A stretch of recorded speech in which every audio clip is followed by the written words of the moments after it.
ಹೊಸಕೋಟೆ ತಾಲೂಕಿನ ಚಿಂತಾಮಣಿ ರಸ್ತೆಯ ಮದೀನಾ ಹಾಗೂ ಪಾಕಶಾಲಾ ಹೋಟೆಲ್ ಬಳಿ ಕಾರು ಮತ್ತು ಬೈಕ್ಗಳ ನಡುವೆ ಅಪಘಾತ ಉಂಟಾಗಿದ್ದು, ಸ್ಥಳದಲ್ಲೇ ಇಬ್ಬರು ಸಾವನ್ನಪ್ಪಿದ್ದು, ಮತ್ತಿಬ್ಬರು ಸಾವು ನೋವುಗಳ ಮಧ್ಯೆ ಹೋರಾಟ ಮಾಡುತ್ತಿದ್ದಾರೆ. ಕಣ್ಣೂರಹಳ್ಳಿ ಗ್ರಾಮದ ಜಗದೀಶ್ ಹಾಗೂ ಶಿವಾಜಿನಗರ ಮೂಲದ ಮೊಹಮ್ಮದ್ ಫೈಜ್ ಎಂಬ ಈ ಇಬ್ಬರು ಸ್ಥಳದಲ್ಲಿ ಸಾವನ್ನಪ್ಪಿದ್ದು, ಶಿವಾಜಿನಗರ ಮೂಲದ ಅಬ್ಬಾಸ್ ಹಾಗೂ ಅಫ್ಜರ್ ಸಿಲಿಕಾನ್ ಸಿಟಿ ಆಸ್ಪತ್ರೆಯ ಐಸಿಯುವಿನಲ್ಲಿ ಕೋಮಾದಲ್ಲಿ ಇದ್ದಾರೆ.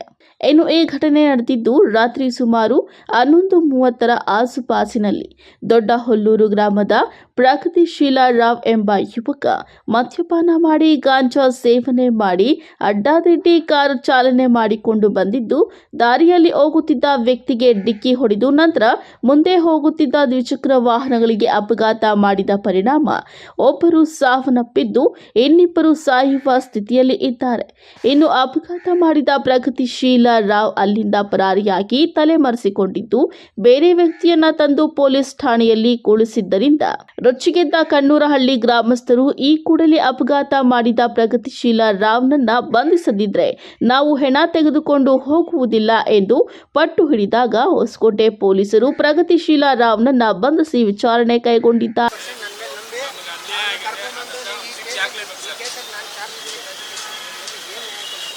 ಯಾಕಂದ್ರೆ ಈ ತರ ನಮ್ಮ ಹುಡುಗ ಆದಂಗೆ ನೆಕ್ಸ್ಟ್ ಇನ್ನೊಬ್ರಿಗೆ ಆದ್ರೆ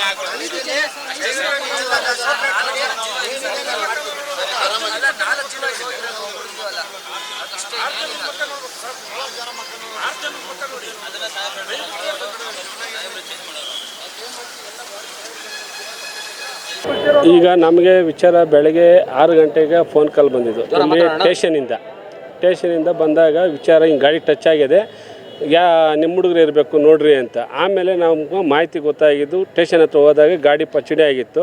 ಪಚ್ಚಡಿ ಆದಾಗ ಮತ್ತೆ ಆಮೇಲೆ ಹಾಸ್ಪಿಟ್ಲಲ್ಲಿದ್ದಾರೆ ನೋಡ್ರಿ ಅಂತಂದಾಗ ಇಲ್ಲಿ ಬಂದಾಗ ನಮ್ಮ ಜಗದೀಶ್ ಇನ್ನೊಬ್ಬ ಇಬ್ಬರು ಬಡಿ ಇತ್ತು. ಆವಾಗ ನಮ್ಮ ಅಣ್ಣನ ಮಗನೇ ಅಂತ ನಮ್ಗೆ ಗೊತ್ತಾಯಿತು ವಿಚಾರ.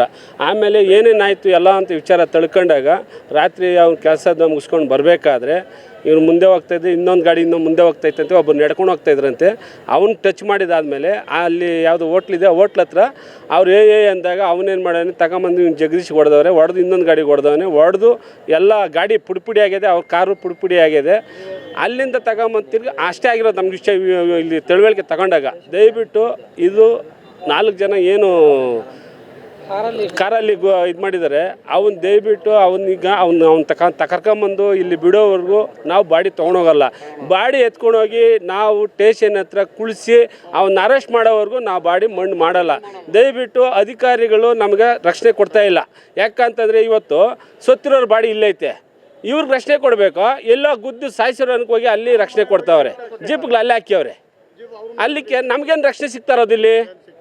ನಾವು ದಯವಿಟ್ಟು ನೀವು ನಮ್ಮ ಸೋದರದಂಗೆ ಬಂದಿದ್ದೀರಿ, ಪ್ರೊಫೆಸರ್ ಬಂದಿದ್ದೀರಿ, ನಮ್ಗೆ ಸಹಾಯ ಮಾಡಿ ದಯವಿಟ್ಟು ಅವ್ರು ಎಲ್ಲಿದ್ದಾರೆ ಅವ್ರನ್ನ ಅರೆಸ್ಟ್ ಮಾಡೋವರೆಗೂ ನಾವು ಬಾಡಿ ತೊಗೊಂಡೋಗಿ ನಾವು ತೊಗೊಂಡೋಗಲ್ಲ. ಸ್ಟೇಷನ್ ಮುಂದೆ ನಾವು ದಂಡಿ ಮಾಡ್ತೀವಿ. ನಮ್ಮ ಹೆಸರು ಮಂಜುನಾಥ್ ಅಂತೇಳಿ.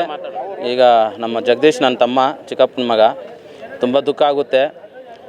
ಏನು ಅಂತಂದರೆ ಈ ಕಾರಲ್ಲಿ ಬರ್ತಾಯಿದ್ದ ವ್ಯಕ್ತಿ ಸುಮಾರು 3-4 ಜನನ ಬಲಿ ತಗೊಂಡಿದ್ದಾನೆ.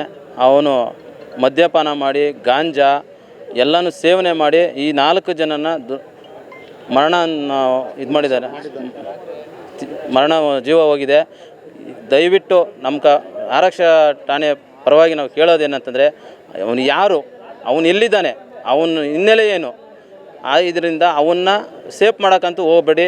ದಯಮಾಡಿ ನಿಮ್ಮ ಮೇಲೆ ನಮ್ಗೆ ಭಾರಿ ಗೌರವ ಇದೆ, ಆರಕ್ಷಾ ಠಾಣೆಯವ್ರ ಬಗ್ಗೆ ಭಾರಿ ಗೌರವ ಇದೆ. ಅವನ್ನ ಕೂಡಲೇ ಅವನು ಎಲ್ಲಿದ್ದಾನೆ ನಂಬರ್ ಟ್ರೇಸ್ ಮಾಡಿ ಅವನು ಯಾವ ಪರಿಸ್ಥಿತಿಯಲ್ಲಿದ್ದಾನೆ ಅವನ್ನ ಅರೆಸ್ಟ್ ಮಾಡಿ ನಮ್ಗೆ ನ್ಯಾಯ ಕೊಡಿಸ್ಬೇಕು. ಇಲ್ಲಿ ಕೊಡಿಸಿಲ್ಲ ಅಂತಂದರೆ ನಾವು ಬಾಡಿನ ತಗೊಂಡು ನಾವು ಹೋಗಲ್ಲ, ನಾವು ಇಲ್ಲೇ ಧರಣಿ ಮಾಡ್ತೀರಿ. ಇದಂತೂ ನಾವು ಮಾಡೇ ಮಾಡ್ತೀರಿ. ಮೊಹಮ್ಮದ್ ಫೈಜಾನು ನಮ್ಮ ತಮ್ಮನೇ. ಅವರು ಮದೀನಾ ಹೋಟೆಲಿಗೆ ಊಟಕ್ಕೆ ಬಂದಿದ್ದರು 3 ಜನ. ಅವರು ಬರುವಾಗ ದಾರಿಯಲ್ಲಿ ಅಲ್ಲಿ ಹೋಟ್ಲ್ ಹತ್ರ ಕಾರು ಅವರು ಹೋಟ್ಲಿಂದ ಹೊರಟ್ಬಿಟ್ಟವ್ರೆ. ಆ ಒಂಟೆ ಸಮಯದಲ್ಲಿ ಏನು ಮಾಡೋರೆ, ಕಾರ್ ಹಿಂದೆಗಡೆ ಬಂದವ್ರೆ. ಕಾರ್ ಹಿಂದೆಗಡೆ ಅವರು ಡ್ರಿಂಕ್ಸ್ ಮಾಡಿದ್ರಂತೆ ಫುಲ್ಲು. ಅವರು ತಗೊಂಡ್ಬಂದು ಹಿಂದೆಗಡೆಯಿಂದ ಗುದ್ದಿದ್ದಾರೆ. ಗುದ್ದುಬಿಟ್ಟು ಮತ್ತೆ ಅವ್ರು ಮುಂದೆ ಹೋಗ್ತಿದ್ದಲ್ಲ ಬೈಕು, ಅದಕ್ಕೊಂದು ಸರಿ ಗುದ್ದವ್ರೆ. ಗುದ್ದುಬಿಟ್ಟು 4 ಜನ ಅವರು ಪ್ರಾಣ ಹೋಗ್ಬಿಟ್ಟಿದ್ವಿ. ಹಂಗಾಗಿ ಆಮೇಲೆ ಇವರು ಹೋಗಿ ಮತ್ತೆ ಡಿವೈಡರಿಗೆ ಹೊಡೆದು ಕಾರ್ ಬಿಟ್ಟು ಹೋಗಿಬಿಟ್ಟಿದ್ದಾರೆ. ಆಮೇಲೆ ನಮ್ಮ ತಮ್ಮಂದು ಪ್ರಾಣ ಹೋಗಿದ್ದಾರೆ. 2-3 ಜನ 4 ಜನದ್ದು ಪ್ರಾಣ ಹೋಗ್ಬಿಟ್ಟೈತೆ. ಅವ್ರಿಗೆ ಏನು ನ್ಯಾಯ ಕೊಡಿಸ್ಬೇಕು ಕೊಡಿಸಿ.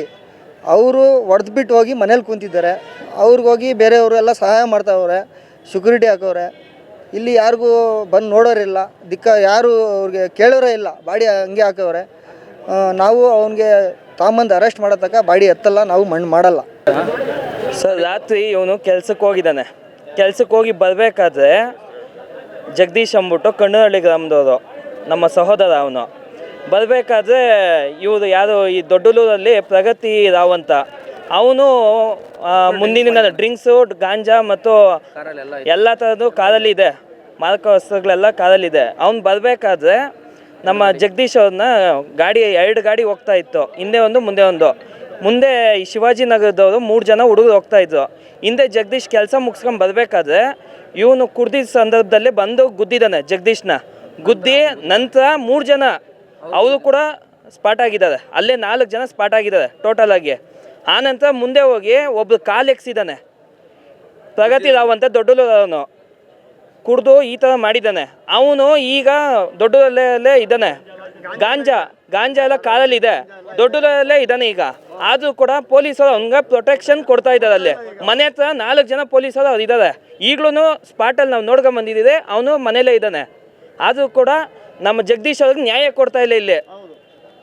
ಆದ ಕಾರಣ ನಾವು ನ್ಯಾಯ ಸಿಗೋ ಗಂಟನೂ ನಮ್ಮ ಜಗದೀಶ್ ಅವ್ರನ್ನ ನಾವು ಕರ್ಕೊಂಡೋಗಲ್ಲ, ಮನೆಗೆ ಅಂತೂ ಎತ್ಕೊಳಲ್ಲ. ಪೊಲೀಸ್ ಸ್ಟೇಷನ್ಗೆ ನಾವು ಧರಣಿ ಮಾಡ್ತೀವಿ, ನಾವು ಉಗ್ರ ಹೋರಾಟ ಮಾಡ್ತೀವಿ. ಇವಾಗ ಅವ್ರೇನಾದ್ರೂ ನಮಗೆ ನ್ಯಾಯ ಕೊಟ್ಟಿಲ್ಲ ಅಂದರೆ ಇದ್ರ ಬಗ್ಗೆ ನಾವು ತುಂಬ ಉಗ್ರ ಹೋರಾಟ ಮಾಡಬೇಕಾದೈತೆ. ಪ್ರಾಣ ಬಿಡೋಕ್ಕೂ ನಾವು ಸಿದ್ಧವಾಗಿದ್ದೀವಿ ಈ ಟೈಮಲ್ಲಿ. ಅವ್ನಿಗೆ ನ್ಯಾಯ ಕೊಡಬೇಕು. ಅಲ್ಲಿ ಯಾರೋ ಆರೋಪಿನ ಮನೇಲಿ ಕುಂತ್ಕೊಂಡು ಆರಕ್ಷಕ ಸಿಬ್ಬಂದಿಗಳು ಅವ್ರಿಗೆ 4 ಜನನೂ ಅವನಿಗೆ ಸಪೋರ್ಟ್ ಮಾಡ್ತಾ ಇದ್ದಾರೆ. ಅಲ್ಲಿ ಸೆಕ್ಯೂರಿಟಿ ಕೊಟ್ಟಿದ್ದಾರೆ. 6 ಜನ ಇಲ್ಲಿ, 4 ಜನ ಪ್ರಾಣ ಹೋಗಿದ್ದಾರೆ, 2 ಕೋಮದಲ್ಲಿದ್ದಾರೆ. ಇವತ್ತು ತಾಯಿ ಮಗನಿಗೆ ಮೋಸ ಮಾಡಿದ್ದಾರೆ. ಅದ್ರ ಬಗ್ಗೆ ಯಾರೂ ಇದ್ರ ಬಗ್ಗೆ ಮಾತಾಡ್ತಾ ಇಲ್ಲ. ಅವನು ಕಳ್ಕೊಂಬತ್ತೀನಿ ಅಂತ ಪೊಲೀಸರು ಹೇಳ್ತಾ ಇದ್ದಾರೆ. ಈಗ ಮೊನ್ನೆ ಅವನು NHV ರೋಡಲ್ಲಿ 6 ಕೋಟಿ ದುಡ್ಡು ಬಂದಿದೆ ಅಂತೆ ಜಮೀನಿಗೆ. ಅವನು ದುಡ್ಡು ಪ್ರಯೋಗ ಮಾಡ್ತಾ ಇದ್ದಾನೆ, ಎಲ್ಲ ಕಡೆನೂ ಉಪಯೋಗಿಸ್ಕೊಳ್ತಾ ಇದ್ದಾನೆ. ಇಲ್ಲಿ ಬಡವಕ್ಕೆ ಏನು ನ್ಯಾಯ ಕೊಡ್ತಾವ್ದು? ಇಲ್ಲಿ ಹಿಂದೆ 3 ತಿಂಗಳ ಹಿಂದೆ ಹೊಸಕೋಟೆಯಲ್ಲಿ ಅನಿಲ್ ಅಂದ್ಬಿಟ್ಟು ಅವ್ರ ಮೇಲೆ ಕಾಲು ಹಾಕ್ಸಿದ್ದಾನೆ, ಕಾಲು ಮುರಿದೋಗಿದೆ ಅವನಿಗೆ. ಅದು ಕೂಡ ಮುಚ್ಚೋಗಿದೆ ಕೇಸು. ಹಿಂದೆ 6 ತಿಂಗಳ ಹಿಂದೆ ದೊಡ್ಡ ಹುಡುಗನ ಮೇಲೆ ಎಕ್ಸಿದ್ದಾನೆ, ಅದು ಕೂಡ ಮುಚ್ಚೋಗಿದೆ. ಕಾರಣ ಇಷ್ಟ, 6 ಕೋಟಿ ದುಡ್ಡು ಬಂದಿದೆ ಅವನಿಗೆ, ಅದೆಲ್ಲ ಪ್ರಯೋಗ ಮಾಡ್ತಾ ಇದ್ದಾನೆ. ದುರಾಂಕಾರ, ಅಹಂಕಾರ, ಇದು ನ್ಯಾಯ ಕೊಡೇಬೇಕು. ಏನಿವತ್ತು ಸಿಬ್ಬಂದಿಗಳ ಆರಕ್ಷಕ ಸಿಬ್ಬಂದಿಗಳು ಇವತ್ತು ನ್ಯಾಯ ಕೊಟ್ರೇ ಜಗದೀಶ್ಗೆ ಇದೊಂದು ನ್ಯಾಯ ಸಿಗಬೇಕಂತ ಈ ಸಮಯದಲ್ಲಿ ನಾನು ಕೇಳ್ಕೊಳ್ತೀನಿ ಸರ್.